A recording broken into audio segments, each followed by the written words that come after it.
Yo, welcome to Hot Takes with Chedda Chaz, but there's no hand holding. We do with facts and emotion. Please be sure to like, comment, subscribe, hit that bell notification if you haven't already. Shout out to Miller Lite, DraftKings, and Super Chico. You guys should support them because they support us. Happy Ramadan to everybody. I hope you're fasting and everything is going well. It's going well for Kyrie. I hope it's going well for you. Yo, WWE on fire right now. The Rock is back, and it's incredible. And they got some beautiful women: Jade Cargill, Bianca Belair, Rhea Ripley. Oh my God, it's a beautiful thing. It's a beautiful thing. It's a beautiful thing. But yo, so all the New Orleans Pelicans in trouble. You got a tough schedule coming up. It was always a tough schedule. The injuries don't help. You got BI out. You got Jose out. Dyson Daniels is out. That could be some addition by subtraction because we haven't seen how this team plays necessarily against upper competition, missing those guys. We saw it a little bit at the second half of the OKC game. You know, they played much better in the second half. We're able to battle back from a deficit. Saw it a little bit in Miami. Zion didn't have the best game, but you were able to go in on the second half of back-to-back and pull off that victory. Battled back from 20 points down versus OKC. It's the second time they did that also. It should have won the fucking game. Should have won the motherfucking game. Willie the Weasel strikes again. God damn, we should have won that game. Nothing upsets me about the Pelicans because I got very low expectations. I got very realistic, matter of fact expectations with this team, and that disappointed me. That loss upset me a little bit. That loss upset me because they had to win and they let them off the fucking hook. You want to crown their ass, crown their ass. Shout out to Dennis Smith. But yeah, so you've seen them a little bit with such a tiny sample size. Now you face the Milwaukee Bucks, who are they the Zion stoppers. Like that team, coincidentally, is just designed to stop a player like Zion. You got Giannis, you got Bobby Portis, Brook Lopez. It's going to be difficult. The only remedy for that is you got to make a lot of threes. You got to turn the Milwaukee Bucks over, pause, and you got to get Giannis and Brook into foul trouble. Right, you got to get Giannis and Brook into foul trouble, and you got to not put them on the line. So that's going to be difficult. Then you face the Boston Celtics. They love to shoot threes. You got two of the best wings in the league right now. You got, I think Drew Holiday is going to be out. I'm not sure what's going on with Derek White, but you still got Kristaps Porzingis. You got El Horford Olajuwon. They got a hell of a team. They got a hell of a team, and you got a great coach in Joe Mazzulla.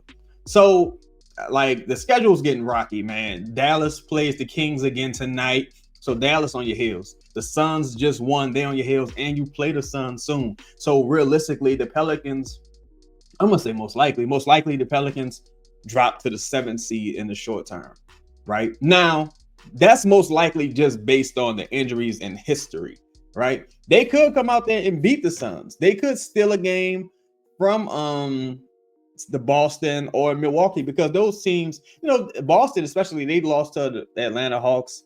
And they may you're hoping that they're still having some residual effect from that. Like whatever was going wrong that game, you're hoping it goes wrong versus the Pelicans. But the most likely outcome is they're going to be pissed off that they lost that game and they lost with a 30-point lead, and they're going to come out and try to stomp the Pelicans out.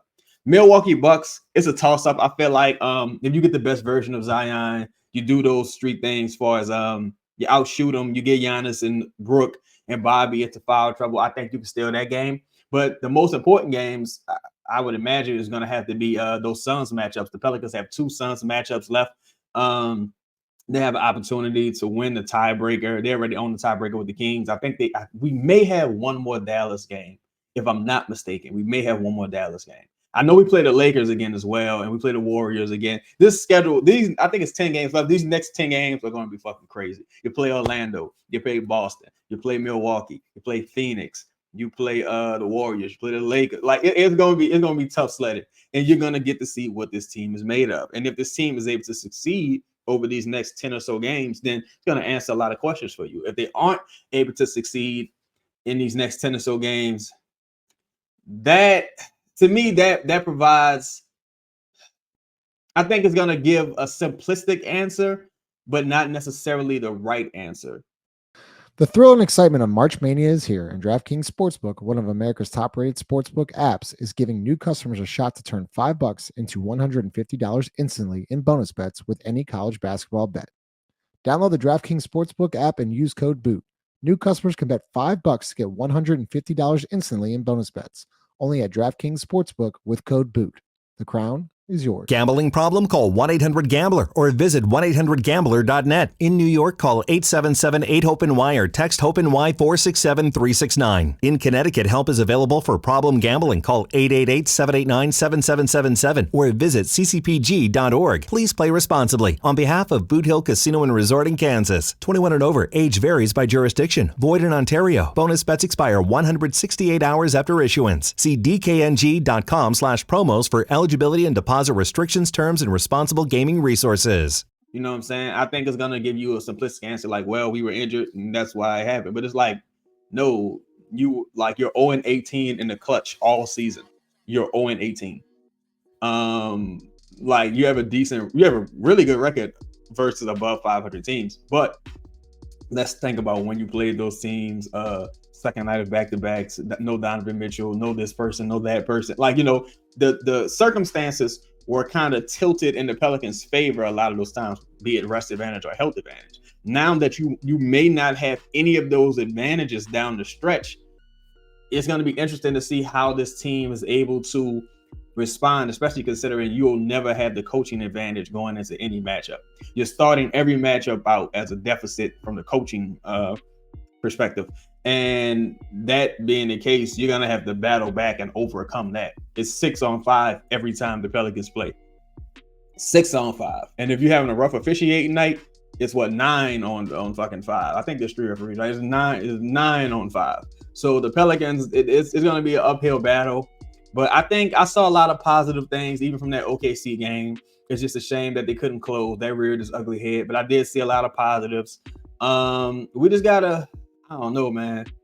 I don't know. I think the 7th seed is really likely, just because I can't see the Pelicans like beating KD and Booker and Bill unless something crazy happens. I can't see them especially can't see them doing it twice. I think the Magic or a matchup nightmare for the Pelicans. I think depending on when you play the Lakers, if AD and LeBron both play, I think that's a matchup nightmare. I just think you got a lot of difficult matchups on the horizon, and you don't have a coaching advantage to be able to kind of overcome some of those things. You have an unwillingness to play your shooters to kind of overcome, the math equation, and you kind of just haven't figured out, even for as great as Zion has been recently, you still haven't figured out how to maximize him. He's still not giving or getting enough shots up. Trey still isn't getting enough shots up. You're still not playing Jordan Hawkins. You're still not playing Matt Ryan. You're just totally wasting JV. So, like, you're going to pretty much wear Larry out heading into the playoffs or play in. And it's a very difficult position to be in if you're the Pelicans, because you fought so hard this entire season. You don't want this final 10-game stretch to be the thing to where you slip on the banana peel. You know what I'm saying? You don't want this to be the final stretch to where you slip on that banana peel and everything's for naught. Because if the Pelicans end up in a fucking play-in and they got a sudden, if they're the 7th seed, I think they get 2 games. But if the Pelicans end up in a play-in and you have to play the Warriors or the Lakers or maybe even the Rockets, I don't really know how the Pelicans gonna fare in those situations, man. And that's the tough thing. I just don't know. There's still so many unanswered questions about this team versus difficult competition. But I don't know, man. We shall see. Hopefully they can get a win tonight against the Milwaukee Bucks, because that'll give them a little more breathing room in the event that shit just goes awry. But that's been today's show. Please be sure to like, comment, subscribe. How you think these Pelicans going to do over the next 10 or so games? What are your thoughts on Willie Green? How do y'all feel about Bianca Belair, Jay Cargill, and Rhea Ripley? I know how I feel about them. I know that I want to field them.